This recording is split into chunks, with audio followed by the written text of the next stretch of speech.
오늘은 주인을 원망하여 책망받은 품꾼들이라는 제목으로 은혜를 나누겠습니다. 오늘 우리가 읽은 본문의 말씀은 예수님께서 천국의 비유를 말씀하시고 또 천국에 대해서 어떠한 자세로 살아가야 되고 우리가 천국에 들어가기 위해서는 어떠한 태도가 필요한지를 알려주는 메시지입니다. 자, 오늘은 예수님이 말씀하신 가운데 천국을 비유로 하면서 품꾼을 얻어서 포도원에 들여 보내려고 이른 아침에 나간 집주인이다, 이렇게 비유를 하고 있습니다. 많은 품꾼들이 일을 해야 되는데 일자리를 얻지 못하고 있는 상황에 주인이 품꾼을 찾으러 이른 아침 일찍 나간 것입니다.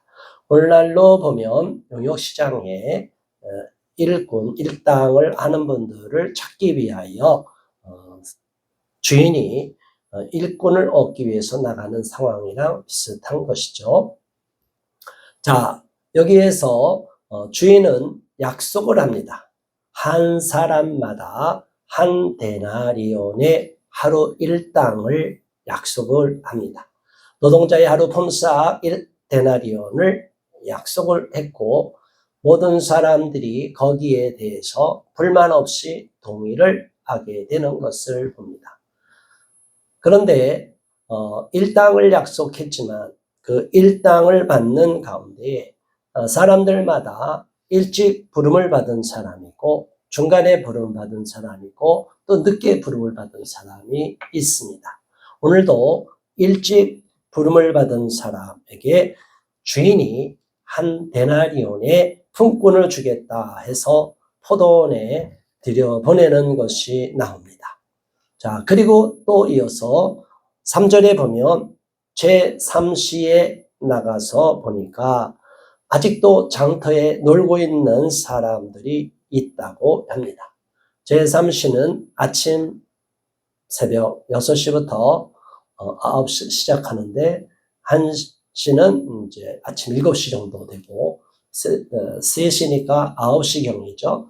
두 번째 품꾼을 부르는데 9시경에 오전 9시경에 사람을 보내서 이제 품꾼으로 들여보냅니다. 그들에게도 똑같이 약속을 합니다. 그들에게 또 너희도 포도원에 들어가라, 내가 너희에게 상당하게 주리라 하니 그들이 들어갔어요. 그 상당하게 준다는 것은 한 데나리온의 품꾼을 주겠다는 것입니다. 그래서 3시에 들어간 품꾼도 열심히 일을 하게 됐습니다.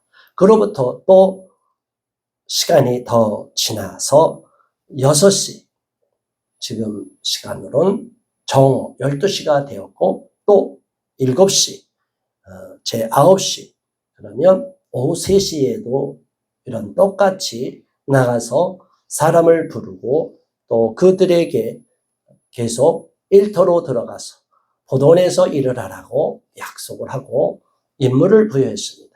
자, 각 사람들은 여기에 한 데나리온의 품삯을 받도록 약속을 받았습니다. 자, 그 품삯에 대해서는 어느 누구도 불만을 품지 않게 되는 것입니다. 7절에 이렇게 말합니다. 하루 종일 보니까 그렇게 9시까지도 늦었는데 더 나가서 보니 저녁 6시면 하루가 끝나는데 그 전에 12시면 끝나는데 11시에도 보니까 보니까 아직도 일을 찾지 못한 또 다른 사람이 있다고 합니다. 그러니까 이 포도원 주인은 그 11시에 만난 사람에게도 똑같이 약속을 합니다. 6절에 제 11시에도 나가보니 서 있는 사람들이 또 있는지라 이르되 너희도 어찌하여 종일토록 놀고 여기 서 있느냐, 왜 아직까지 일자리를 못 찾고 서 있느냐, 그렇게 말을 하니까 이 사람이 뭐라고 했어요? 7절 이르되 우리를 품꾼으로 쓰는 이가 없음더이니이다. 이르되 너희도 포도원에 들어가라 하니라. 11시면 이제 거의 일이 마무리되는 오후 5시가 되는 거예요. 이제 6시에 끝난다면 하루 일과가 끝나는데 1시간밖에 남지 않는 그 시간 동안에 이 사람은 또 들어가서 열심히 일을 했습니다. 자, 이제 모든 일과가 종료되는 12시, 저녁 6시가 되었습니다. 이제 주인이 날이 저물고 그러니까 청지기들을 불러서 계산을 해주는 거죠. 하루 일당을 계산해 주는데 시작해서 일찍 아침부터 온 사람이 아니라 끝에서 온 마지막 순서로 들어간 11시에 온 사람부터 일당을 계산해 줍니다. 얼마나 약속했냐고요? 한 데나리온을 약속했습니다. 그러니까 마지막에 온 사람은 한 데나리온은 하루 일당을 받는다면 너무나 감사한 거예요. 과분한 거예요. 자, 그래서 한 데나리온의 일당을 받게 됩니다. 자, 여기에서 이제 문제가 비롯되는 거예요. 사람들은 하나님과의 약속만 생각해야 되는데 사람과 약속, 사람을 비교하게 되고 사람이 현재 어떠한 대우를 받는가, 나보다 늦게 들어온 사람이 한 데나리온을 받았다는 것에 대하여 마음에 자꾸 인간적으로 계산하기 시작을 합니다. 야, 저 사람이 한 데나리온 받았다면 1시간밖에 일하지 않은 사람이 한 데나리온을 받았다면 9시에 온 나는 그보다 3시간을 더 일했으니 조금 더 쳐주지 않을까, 이런 생각을 할 수 있을 겁니다. 그런데 한 데나리온을 오후 3시, 9시에 들어간 사람 똑같이 한 데나리온을 일당으로 받게 됩니다. 그러면 그 받은 사람의 마음속에 의심이 들 수 있고 시험이 들 수 있고 불만이 생길 수 있는 거예요. 세상에서 일어나는 일이 다 이렇습니다. 처음에 약속한 것대로 받으면 아무 문제가 없어요. 그럼 그 월급 갖고 감사해야죠. 그런데 그 월급을 받아놓고도 또 여전히 더 많은 성과급을 요구하고 더 많이 내가 일한 만큼의 보너스를 달라, 추가 수당을 달라, 뭐 이런 식으로 요구할 수가 있어요. 처음에 받은 연봉이 있는데 그 연봉에 대하여 더 많은 액수를 요구하게 되는 경우가 있습니다. 대기업이, 대한민국의 전 세계에 잘 나갔던 대기업이 무너지는 경우가 상당수가 있는데 기술이 개발이 처지고 기술 개발을 소홀히 한 것 때문에 R&D 예산을 축소시켜서 새로운 환경에 적응하지 못해서 도태되는 경우도 있고, 또 하나는 임금이 계속 상승하는 거예요. 노동자들이, 근로자들이 점점 더 많은 임금을 요구해서 더 많이 달라고 요구하게 됩니다. 성과금을 얻으면 당연히 보너스가 나가게 되고 더 많은 혜택을 주는 건 당연할 것이에요. 그런데 그 성과급이 한도를 넘어서 이번에 이만큼 대기업에서 엄청난 액수의 돈을 벌었다. 직원들도 보너스를 받아서도 그 돈 전체를 따지면 엄청난 돈인데 직원들은 자기가 받은 그 추가 보너스를 감사하지 않고 불평하고 지금 많은 돈을 오너가, 경영주가 받았는데 그렇다면 나도 더 많은 그 사내 보유금으로 비축하고자 하는 그 돈은 그대로 남기지 말고 우리가 다 차지하면 좋지 않겠느냐. 이래서 계속 노동운동을 벌이는 경우가 있어요. 자, 이러면 기업이라는 것은 사내 보유금을 만들어 놓은 이유는 뭐겠습니까? 그것을 갖고 새로운 기술 개발, 새로운 환경에 적응하기 위하여 예비비로, 투자금으로 남겨놓은 건데 그거를 다 싹 가져가고 직원들한테 성과급으로 다 나눠주면 그 기업이 새로운 혁신을 이룰 수도 없고 새로운 기술을 개발하는 데 투자할 수도 없고 결국에는 그 기업은 오래 가지 않아서 도태되게 돼요. 그러면 기업이 도태되고 기술력이 떨어지면 어떻게 돼요? 가격이 올라가고 물건값, 제품값이 자꾸 상승하면 소비가 위축됩니다. 새로운 고객이 유인되지 않고 기존의 고객도 이게 쌓았던 물건이 왜 이렇게 갑자기 비싸졌나 해서 더 많은 구매를 하지 않게 돼서 결국에는 그 기업에 생산되는 생산 설비가 놀게 되고 점점 생산력이 아무리 있어도 물건이 안 팔리니까 재고가 쌓여요. 쌓이게 되면 결과적으로 그 물건이 팔리지 않고 그 다음에 몇 년 지나면 급격하게 수출도 안 되고 급격하게 소비도 안 되니까 생산이 급감하게 됩니다. 그럼 어떻게 돼요? 월급은 줘야 되고 팔리지는 않고 생산 단가는 올라가고 그러면 악순환에 빠져요. 그 기업은 결과적으로 물건을 더 생산할 수도 없고 생산해봤자 재고가 남게 되니까 근로자들 임금을 줘야 되니까 결국은 유지비가 안 되니까 잠시 직장을 모든 직원들에게 유급휴가, 그것도 안 되면 무급휴가를 주게 되고 그러다가 그것도 안 되면 나중에 회사가 공장을 축소하고 인원을 감축하게 되는 이런 일이 발생하게 돼요. 자, 여러분 한 가지 면만 보아서는 안 되고 내가 속한 내 입장만을 주장해서도 안 되는데 많은 사람들은 모든 것을 욕심을 끝까지 부리려고 할 때 한 사람의 자기들 입장만을 생각하면 안 된다. 기업주가 건강하게 정상적으로 자본주의 사회에서 땀 흘려 노동을 하고 또 생산을 하고 사업을 일궈서 경영을 잘해서 근로자들이 아무리 물건을 잘 만들면 뭐합니까? 회사라는 것은 판매하는 또 판매사원들이 열심히 일을 해서 많이 팔아야 성과가 나타나는 거예요. 그러니까 어느 한 사람이 나 없으면 이 회사는 돌아가지 않을 거야 라고만 생각하며 그 사람은 착각하고 오판하는 거예요. 자기가 만일 구멍가게라도 하나 직접 운영하고 경영해 보세요.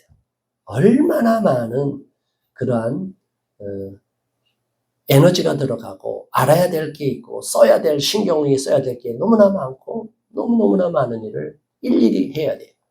그 모든 것을 분업화가 된 큰 기업이라 하더라도 어느 한쪽의 사람만이 잘해서 어느 한 기업의 파트를 맡은 사람이 이윤을 독점해서도 안 돼요. 우리 없으면 생산이 안 되니까 우리 생산직 근로자만 최고대로 해주라. 그러면 관리하는 직원은 어떻게 하고 판매하는 직원은 또 어떻게 할 거예요? 각자의 역할이 있어서 모든 것이 총합이 돼서 기업이 유지되고 생산이 활발하게 되고 소비가 되어서 결국에는 결과물이 나타나서 공동으로 부유해지는 건데 이런 생각 없이 나만 살겠다, 나만 최고다고 주장하면 결국에는 그 기업은 위태로워지게 됩니다. 우리는 오늘 이 풍꾼들의 마음속에 어떤 마음이 들어가 있는지를 잘 보고 교훈으로 삼아야 될 거고 또 하나님의 나라의 기준이 일반 경영자의 기준과 또 다르다는 것도 아시기를 바랍니다. 자, 10절에 이렇게 말합니다. 먼저 온 자들이 와서 더 받을 줄 알았더니 그들도 한 데나리온씩 받은지라. 자, 한 데나리온의 약속은 포도원 주인이 다 모든 품꾼들에게 약속한 거예요. 오늘날로 말하면 노동자, 근로자들한테 이만큼 연봉을 주겠다고 약속한 거예요. 그 연봉을 받으면 감사하면 돼요. 내가 그 연봉만큼 받을 수 있다는 거. 그게 회사가 유지돼서 연봉을 약속대로 준다는 거는 아주 좋은 회사예요. 그런데 가만히 보니까 누구는 더 받고 누구는 덜 받는다 해서 거기에 불평을 갖고 불만을 품으면 안 되는데 사람들은 그렇지 않다는 거죠. 자, 이제 한 데나리온씩 받았고 나니까 앞서 온 사람들이 이제 불만이 생기기 시작한 거예요. 나는 일은 더 했는데, 나는 일은 더 했는데. 자, 이게 일반 세상 기준으로 보면 시급을 주잖아요. 시급에 따라서 일용직이면 일당을 주고 또 아르바이트 파트타임 잡이면 그 알바를 하는 경우에 시간당 계산해주고 정규직이라 하더라도 근무 시간 외에 일을 하면 과외 수당, 초과된 수당을 주고 또 야간에 일하면 야간 수당, 휴일 수당으로 더 많이 쳐줍니다. 자, 그런 일반적인 것이 일상적으로 되어 있어요. 일반 세상에서는 그렇게 유지가 돼서 일을 많이 하면 당연히 더 주는 것이에요. 그런데 여기서 말하는 것은 주어진 그 규칙을 벗어나서 더 달라고 할 때 문제. 그런데 하나님의 나라에서는 꼭 그러냐? 그렇지는 않다는 거예요. 하나님의 시각에서는 이 교회라는 것은, 교회 공동체는, 또 천국은 우리에게 상급으로 주는 것도 있지만 똑같이 공평하게 주는 것도 있는데 그것을 자꾸 섞어버리면 착각에 빠질 수가 있어요. 그래서 우리는 조심해야 하고 또 조심해야 될 거는 뭐냐면, 교회에서는 먼저 앞서서 일을 많이 했다고, 교회에서 먼저 와갖고 이런 어린아이 때부터, 모태신앙에서부터, 아주 어렸을 때부터, 초등학교 때부터, 유치원, 초등학교, 중학교, 고등학교, 청소년기에 예수님을 믿고 일생 동안 헌신한 분도 있고 직분을 또 먼저 받은 사람들이 있습니다. 또 그분들이 받은 직분을 잘 감당하면 그만한 상급이 있을 것이고, 그 상급을 받기 위해서 우리는 또 열심히 노력을 해야 되는 것이에요. 자, 그래서 그분들이 교회에서 열심히 일했는데 그 받은 상급은 다 하나님이 가져가시고 거기에 따라서 정확하게 계산해 주실 거예요. 그런데 우리가 하나님을 모르는 사람들, 일생 동안 하나님을 몰랐다가 예수 그리스도를 접해서 구원받게 되는 경우는, 그거는 우리가 하나님으로부터 받은 특별한 구원의 선물인데 이것은 천국에 들어가기만 해도 놀라운 축복이 있는 거예요. 그 외에 상급을 받느냐 안 받느냐는 부차적인 거고, 저와 여러분은 예수 그리스도로 말미암아 대속에 피 흘리신 예수님을 구주로 영접함으로 말미암아 구원을 받게 되고, 그 구원받은 것으로 말미암아 우리는 영생을 얻게 되고, 그 영생을 얻은 특혜로 말미암아 하나님과 성부 하나님, 성자 하나님, 성령 하나님, 삼위일체 하나님과 영생의 복락을 누리게 되는 거예요. 그 놀라운 축복이 있는 것은 변함이 없는 거예요.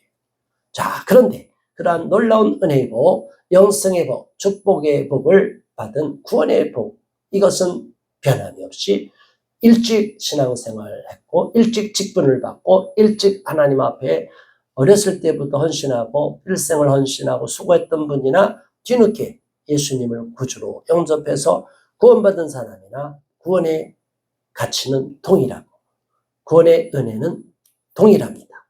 거기에 대해서는 시비를 받을 수가 없어요.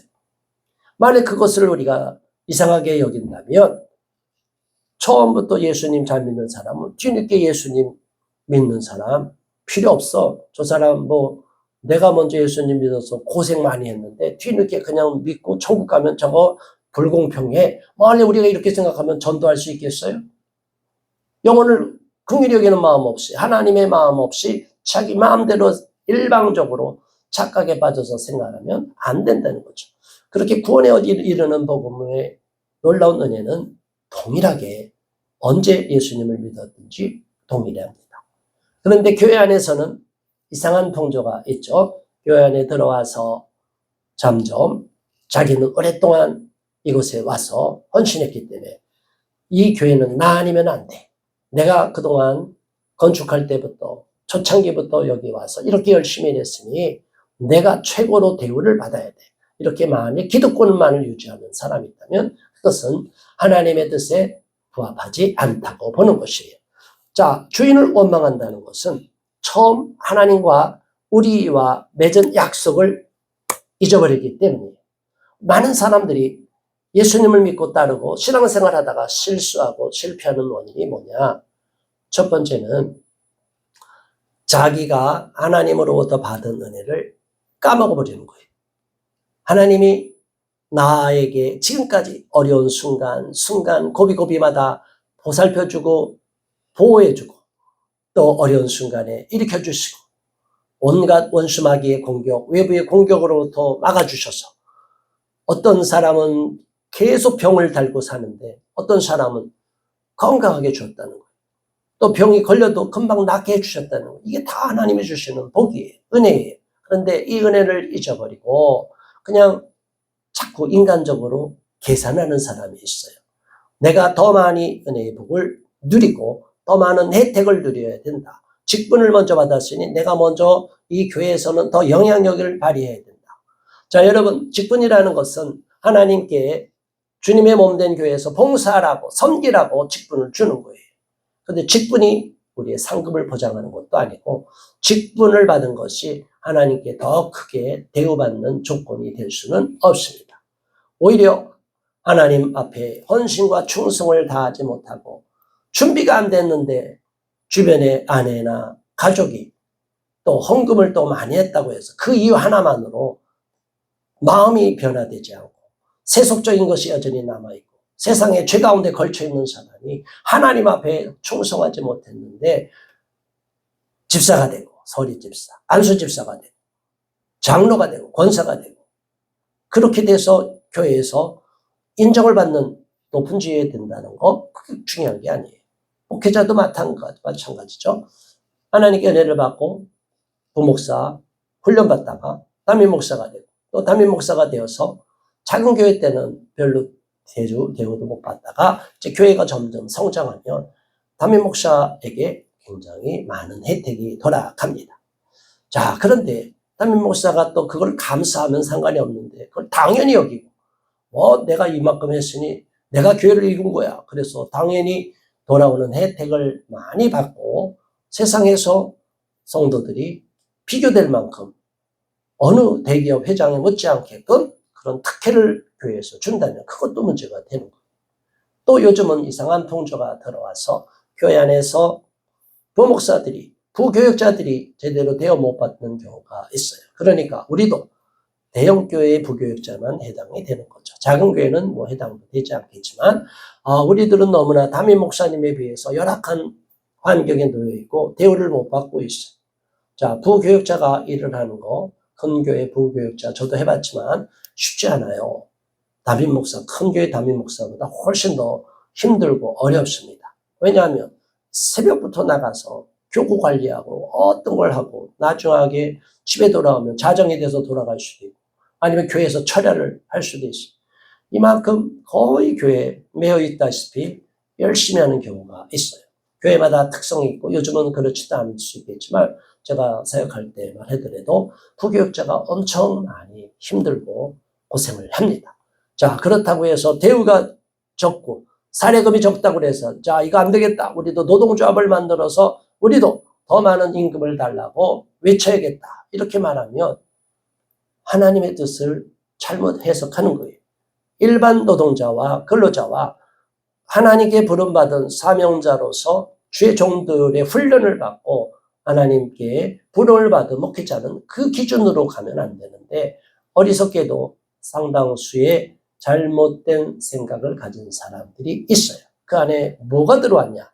인본주의적인 생각이 들어왔기 때문에 인본주의적인 시각이 들어오다 보니까 인간의 계산으로 자꾸 계몽주의로 인간의 이성이 발달하고 그리고 인문학을 더 중시하고 더 나가서 자기들이 믿고 있는 이러한 문화인류학적인 그런 거를 배경으로 해서 성경도 문화 비평으로 다 들어가는 거예요. 비평신학이 발전하다 보면 성경에서 가르쳐주는 메시지 자체를 받아들이지 않고 인간들이 자꾸 잣대를 갖고 배운 지식으로 자꾸 재단을 하는 거예요. 성경을 보더라도 색안경을 끼고 보는 사람들이 있어요. 어떤 사람이에요? 빨간 안경을 보고 끼는 사람이 있어요. 그러면 빨간이 음란의 영에 잡힌 거랑 똑같은 거예요. 성경에 보면 사랑, 헬라어로 말하면 아가페의 사랑을 말해야 되는데 이 사랑을 에로스의 사랑으로 착각하는 경우가 있어요. 헬라어에 보면 사랑이 네 종류가 있죠. 아가페, 필레오, 스톨게, 그다음에 에로스의 사랑이 있어요. 자, 이런 것 육적으로 바라보다 보면 성경에서 말하는 사랑, 형제간의 사랑, 다윗과 요나단의 사랑, 시어미와 나오미와 룻과의 사랑, 예수님과 제자와의 사랑, 이 모든 것을 다 통성의 코드로 바라보는 어리석은 자들이 있어요. 이게 바로 퀴어 신학이라고 말하는 거예요. 예수님이 이 땅에 오셔서도 사랑을 전파했고 그 사랑은 영적인 사랑이고 아가페이 무한대의 하나님의 사랑인데 그거를 잃어버리고 에로스의 사랑, 더군다나 단순한 에로스가 아니라 음란, 동성애의 사랑으로 받아들인다는 이게 말이나 되는 거냐 이거예요. 그럼에도 그들은 문화 인류학적인 시각에서 소돔과 고모라가 멸망한 것은 그 당시의 문화의 풍토에서 나그네를 잘 영접하지 않았기 때문에 그게 더 큰 죄고, 동성애보다 더 큰 죄니까 나그네를 영접하지 않아서 두 천사를 영접하지 않았기 때문에 소돔과 고모라가 불심판을 받은 거라고 엉뚱한 해석을 하는 거예요. 정신 나간 소리들을 하는 거예요. 이게 바로 하나님의 말씀을 인본주의 시각으로 갈갈이 찢어버리는 마귀의 전략에 넘어간 거예요. 오늘날 교회 내에서도 이데올로기로 바라보는 자들이 많아요. 착취구조로 보는 거예요. 힘 있는 자와 힘이 없는 자, 힘 있는 부르주아와 힘 없는 프롤레타리아가 유산계급과 무산계급, 또 남미의 해방신학을 보면 중심과 주변이 있는데, 중심은 기득권을 갖고 있는 제국주의, 강대국, 기득권 카르텔, 그러니까 피착취 계층은 못 가진 무상계급들, 그러니까 이걸 갈아엎어야 된다. 해방을 시켜야 된다. 그래서 해방신학, 예수님이 이 땅에 온 거는 이 착취받는 민중을 해방시키기 위한 것이다. 이런 식으로 해석을 하는 거예요. 자, 이게 맞는 거예요.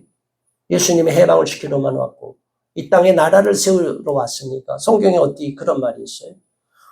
내가 바라고 세우는 나라는 이 땅의 나라가 아니라고 예수님 분명히 말씀하시고, 하나님 아버지가 계신 곳이고 하늘나라를 선포하시고 천국 복음을 선포하셨는데, 많은 사람들은 거기에 착각에 빠진 거예요. 자꾸 이데올로기적인 계급적인 안경, 시꺼먼 안경으로 바라보고 까만 선글라스, 시꺼먼 선글라스를 보고 성경을 보니 캄캄한 거예요. 그런 시각을 가진 사람은 성경을 봐도 우울해요. 침울해요. 마음이 답답해요. 그러니까 분노감이 생겨요. 하나님의 은혜를 받고 그러면 감사하고, 이웃이 사랑을 받고 하나님께 복을 받으면 축복하고 축하해줘야 되는데 마음이 뒤틀어지는 거예요. 자꾸 비교하게 되고 판단하게 되고 누구만 편애한다고 보고, 자기가 받을 하나님의 은혜의 복은 자기도 똑같이 하나님께 헌신하고 충성하면 되는데 그건 생각 안 하고 이웃이 받은 거, 누가 받은 거 자꾸 그걸 겪는 줄 아니까, 인간의 시각으로 비교하고 잣대로 저을 줄 아니까 하나님이 나에게 베푸신 은혜를 기억하지 못하고 초점을 거기다 맞추지 않고 삐뜨가 안 맞으니까 완전히 인간의 생각, 인간의 시각으로 판단하게 되니까 마귀의 덫에 딱 걸리는 거예요. 여기와 목적지가 떨어져 있는 목적지까지 간다고 생각하면 지금부터 1km, 100km, 1000km 떨어진 곳으로 거리가 목표 지점이 있다고 그러면 여기서 0.000 조그만 1mm라도 차이가 있다면 그 목표 지점은 어마어마한 거리의 편차가 생깁니다. 그래서 오늘날 정밀유도 미사일 다 이렇게 추적해가고 가는데, 예전에는 그렇지 않았죠. 포를 쏘면 좌표를 찍고 거기다가 정확하게 입력을 했는데 조금이라도 좌표가 벗어나면 엉뚱한 데 가서 떨어지는 거예요. 적이 있는 데 떨어지는 게 아니라 아군이 있는 데 가서 포가 떨어지면 어떻게 하겠어요? 우리 오히려 아군을 몰살시키는 것이죠. 자, 이런 것처럼 우리는 지금부터 하나님을 향해서 끝까지 하나님께만 초점을 두면 되는데, 사람들은 자기도 모르게 마귀의 꿰매에 넘어가서 인간의 시각으로 판단해서 자꾸 자기의 계산을 넣다 보니까, 색안경을 끼고 보다 보니까 하나님의 말씀이 왜곡이 되는 거예요. 변질이 되는 거예요. 오늘 이 품꾼들이 오늘날의 이러한 현대 크리스천들을 비유로 할 수 있고 상징한다고 볼 수도 있습니다. 주인을 원망할 수가 없고 주인을 원망할 필요도 없고 주인에게 원망할 것도 아무것도 없어요. 이 포도원 주인은 모든 품꾼들에게 한 데나리온의 품삯을 주겠다 약속을 한 거예요. 그렇다면 한 데나리온을 받았다면 그 품꾼을 받은 일꾼들은, 품삯을 받은 품꾼들은 어떻게 생각해야 됩니까? 감사합니다. 자, 11시에 온 품꾼이 한 데나리온을 받았어요. 그러면 감사합니다. 9시에 온 품꾼이 한 데나리온을 받았어요. 그러면 뭐라고 그래야 돼요? 감사합니다. 6시에 온 품꾼이 한 데나리온을 주인으로 받았습니다. 그럼 어떻게 해야 돼요? 감사합니다. 자, 이 감사한 거는 뭐예요? 이 품꾼을 받았으니 이 품삯으로 가족들을 먹이고 먹을 것도 사고 또 일용할 양식도 구하면서 이제 끼니가 떨어졌는데 끼니를 때울 수 있게 됐네. 너무 감사하고 생활비를 얻었으니 감사하고 이렇게 하면 될 거 아니에요. 그래서 일찍 와서 3시에 온 사람 또 품꾼을 받았으면 한 데나리온 감사합니다. 우리가 이렇게 말하면 되는 거예요. 그런데 사람들이 자꾸 비교를 하는 거예요.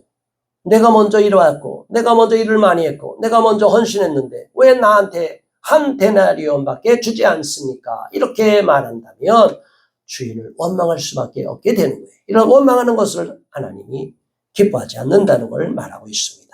12절, 나중은 이 사람들은 한 시간밖에 일하지 아니하였거늘 그들을 종일 수고하며 더위를 견딘 우리와 같게 하였나이다. 13절, 주인이 그 중에 한 사람에게 대답하여 이르되 친구여, 내가 네게 잘못한 것이 없노라. 네가 나와 한 데나리온의 약속을 하지 아니하였느냐. 주인은 아무 잘못한 게 없다는 거예요. 주인은 이 품꾼들에게 한 데나리온의 약속을 했기 때문에 그 약속을 그대로 준 거예요. 뒤늦게 온 사람이 한 데나리온을 받았다면 주인이 마음대로 보너스를 준 거예요.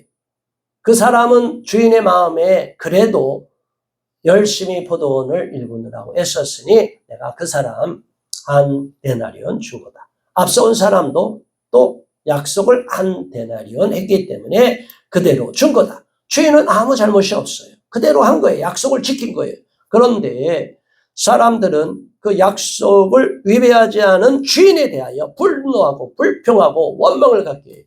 그래서 가진 유상계급들, 부르주아에 대해서 많이 가진 사람들에 대해서 불평을 쌓게 되고 척개심을 품게끔 만들어요. 이러한 사상을 가진 사회주의, 공산주의 이념을 가진 자들, 그들이 가진 그 부유한 것을 빼앗아서 강탈해서 내가 공동으로 나누자. 말은 좋아요. 그러나 그 돈이 공돈이 아닌데도 마치 마음대로 퍼주는 것처럼 말하고 있는 사람들이 있고, 그러한 이념을 가진 자들이 권력을 잡을 때가 있어요. 그러면 그 나라는 베네수엘라 같은 쪽박을 차게 되는 거예요. 비참한 나라가 되는 거예요. 그러면 안 되는 것이죠. 뭐라고 주인이 말했습니까? 14절 다 같이, 내 것이나 가지고 가라. 나중은 이 사람에게 너와 같이 주는 것이 내 뜻이니라. 이 포도원 주인은 원래부터 한 데나리온만 주려고 했는데 뒤늦게 온 사람이 불쌍히 여기고 저 사람도 먹을 것이 필요하고 또 일용할 양식, 가족을 부양하니까 더하여 준 거예요. 그래서 줬을 뿐인데 그걸 갖고 왜 앞서 일을 더 많이 했다고 하여 왜 나한테는 더 주지 않느냐고 말하는 것은 인본주의적인 시각을 갖고 있는 사람들의 특징이라고 말하는 거예요. 좌파 이데올로기적인 사회주의 이념을 더 낮게 여기는 자들의 착각에 빠진 거예요. 거기에 함정에 넘어가면 안 됩니다. 하나님은 모든 사람을 공평히 사랑하시고 필요한 만큼을 더 주시고 어떤 사람에게 더 많은 보너스를 줄 수 있어요. 거기에 대하여 왜 하나님은 공평한 하나님이 아닙니까? 왜 하나님은 모든 사람에 평등하게 대우하지 않습니까? 이렇게 자꾸 하나님 앞에 시비하는 자들은 가짜 인권 정책, 가짜 인권 이념에 잡힌 자들이, 그게 바로 사회주의, 공산주의. 모두가 공평하게 나눠서 못 살아도 좋다는 거예요. 모두가 공평하기만 하면 돼요. 여러분, 이런 평등이 얼마나 어리석은 거예요. 얼마나 무지한 거예요. 그런데 무조건 똑같아야 돼요. 남이 조금이라도 나보다 잘 살면 배가 아파서 못 견뎌요. 이게 마귀가 주는 생각. 자기도 언젠가는 그렇게 돈을 벌 수가 있어요. 또 부교육자들은 언젠가 부교육자로 끝나면 자기가 개척하면 또 담임 목사가 돼요. 또 일하는 노동자들도, 근로자들도 그 정년이 끝나고 또 나중에 중간에 그만둬서 명예퇴직하거나 일찍 퇴직해서 그 퇴직금을 갖고 사업을 하면 경영주가 될 수 있고 주인이 되는 거예요. 언제든지 그 자리에는 바뀔 수가 있는데 그렇지 않은 사람들이 문제다. 약속한 것 너한테 한 데나리온을 약속했기 때문에 그대로 가져가라. 너와 같이 내 마음대로 주는 것은 주인의 마음인데 왜 거기가 문제가 있다고 너가 시비하느냐. 하나님이 이렇게, 예수님이 이렇게 말씀하신 것은 우리들로 하여금 갖고 있는 인본주의적인 잘못된 생각을 꾸짖는 거예요. 15절에 내 것을 가지고 내 뜻대로 할 것이 아니냐. 내가 선함으로 내가 악하게 보느냐. 왜 내가 선하게 선한 마음으로 한 결과에 대하여 너가 뭔데 감히 나쁘고 악하다고 말하느냐? 너가 그렇다면 나보다 더 의롭다는 것이냐? 많은 목회자들이, 신학을 공부한 자들이, 신학 교수들이, 신앙생활 오래 한 자들이 하나님보다 더 의로운 척한 교만한 자들이 너무나 많습니다. 그래서 자기가 배운 지식으로, 인문학으로, 이데올로기적인 시각으로 완전히 성경을 재단하면서 하나님을 마음대로 공격하고 성경을 지 마음대로 잘라버리고 지 마음대로 더하고 제하는 거예요. 성경에 1.1에게도 더하거나 덜하면 저주를 받는다고 분명히 성경에 나와 있는데 하나님 앞에 저주받을 행동을 마음대로 하는 거예요. 자기가 하나님보다 똑똑한 거예요. 이런 무지하고 교만한 자들은 반드시 하나님의 심판이 있을 것입니다. 우리는 두려워야 돼요. 하나님 앞에 이 땅의 삶이 끝나면 심판대 앞에 서는데 하나님이 내가 너를 도무지 모르리라 아예 제명하여 버리고 생명책에도 이름을 빼버리고 그렇다면 우리는 영원한 저주 아래 놓이고 영원한 형벌 아래 놓이는 지옥으로 떨어질 수밖에 없는 거예요. 착각하고 잘못된 이념에 사로잡혀서는 안 됩니다. 하나님의 말씀을 깊이 아는 저와 여러분 되기를 바랍니다. 하나님께서 하나님의 마음대로 주인이 주인 마음대로 하는데 왜 품삯을 받는 그 품꾼들이 그 권한을 넘어서느냐 이거. 마지막으로 16절 이와 같이 나중된 자로서 먼저 되고 먼저 된 자로서 나중되리라. 우리가 너무나 잘 아는 말씀이에요. 마태복음 20장 16절의 말씀 신앙생활 오랫동안 먼저 했다고 해서 무조건 당연하게 더 많은 축복을 받고 더 많은 혜택을 받고 더 많은 보너스를 받고 더 많은 특권을 누려야 된다. 이거는 잘못된 인본주의적인 생각이다. 하나님은 절대 그렇게 생각하지 않는다. 하나님은 먼저 부른 사람에게 더 많은 복을 주시고 그 사람이 또 충성하면 또 주시고 또 충성하면 복을 주시지만 처음에 그 열정을 식어버리고 열정이 식어서 이제는 형식적으로 신앙생활하고 세상길로 다시 돌아가고 데마와 같이 그리고 세상에 잘못된 죄악에 빠져버리면 그 사람을 하나님이 더 복을 주실 수가 없는 거예요. 그래서 뒤늦게 예수를 믿고 신앙생활하고 교회 나와 선신하고 충성하는 사람이 있다면 그 사람이 하나님의 복을 받고 또 열심을 내서 나는 뒤늦게 신앙생활 했으니까 하나님 앞에 헌신할 날이 얼마 남지 않았으니까 이제 열심히 해야지 더 열심히 해야지 토끼와 거북이 경주처럼 열심히 더 하는 사람이 있다면 하나님은 그 사람을 기억하여 더 복을 주시고 또 복을 주시고 또 복을 주시는 거예요. 그래서 결과적으로 보면 앞서갔던 사람보다 속도가 더 빨라지니까 나중에는 추월하게 되고 뒤늦게 예수님을 믿은 자, 먼저 되지 않고 나중된 자가 더 앞서게 되고 더 존귀하게 되고 더 많은 인정을 받게 되고 더 많은 하나님의 귀한 사역자로 일꾼으로 쓰임받게 되는 것을 보게 됩니다. 이것이 바로 영적인 원리고 하나님이 우리에게 약속하신 놀라운 비밀인 것입니다. 우리는 이 말씀을 통하여 하나님 앞에 겸비한 마음으로 달려갈 수 있기를 바라며 품꾼으로서 언제 부름을 받았든지 불평하지 말고 누가 어떤 결과를 받고 보상을 받는 것은 생각하지 말고 내가 하나님과 약속해서 하나님이 나한테 주신 약속이 있다면 그 약속에 그리고 감사하고 그 약속대로 받았다면 그 은혜에 감사하는 신앙인이 될 수 있기를 예수 그리스도의 이름으로 축원합니다. 우리 모두 그러한 불평 없는 감사하는 품꾼이 될 수 있게 해달라고 이 시간 합심하여 기도하겠습니다.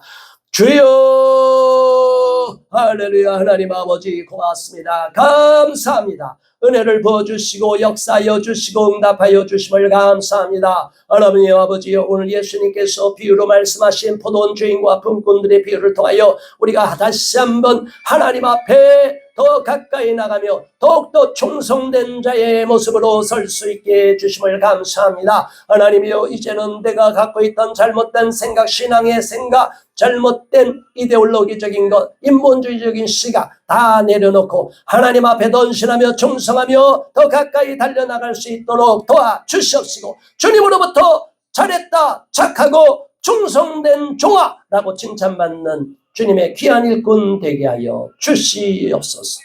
예수 그리스도 이름으로 간절히 기도드리옵나이다. 아멘.